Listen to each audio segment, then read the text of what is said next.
Nagmistulang mahiwagang karagatan ang bayan ng Pilar dito sa Bataan linggo ng gabi matapos pasinayaan ni Mayor Charlie Pizarro ang Christmas lighting sa temang Alon ng Biyaya, Pasko ng Pag-ibig na pinatingkad pa ng kanilang official municipal Christmas ID.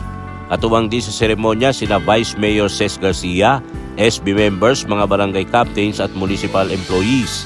Sa pagbukas ng mga ilaw, agad na bumungat ang makukulay na dekorasyong hitik sa undersea characters mula kina SpongeBob, Patrick at Mermaid hanggang sa iba pang nilalang dagat na tila lumulutang sa gitna ng gabi.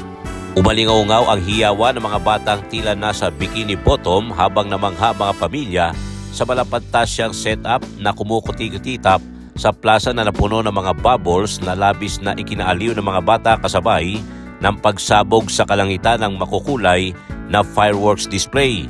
Hindi lang ito pagdiriwang kundi isang paanyaya na muling maramdaman ang saya, tuwa at kababalaghan ng Pasko sa mata ng bawat Pilarians. Ayon pa sa mensahe ng alkalde, ang liwanag na ito ay simbolo ng kabutihan, pagkakaisa at pagmamahalan, mga alon ng biyayang dapat ipadama sa isa't isa sa buong Kapaskuhan. Sa bayan ng Pilar, hindi lang basta Pasko ang umiilaw, pati puso ng komunidad ay nagliliwanag. Kasama sa RMN Bataan para sa RMN Christmas sa Pinas, Radyoman Mike Sigaral, Tatak, RMN!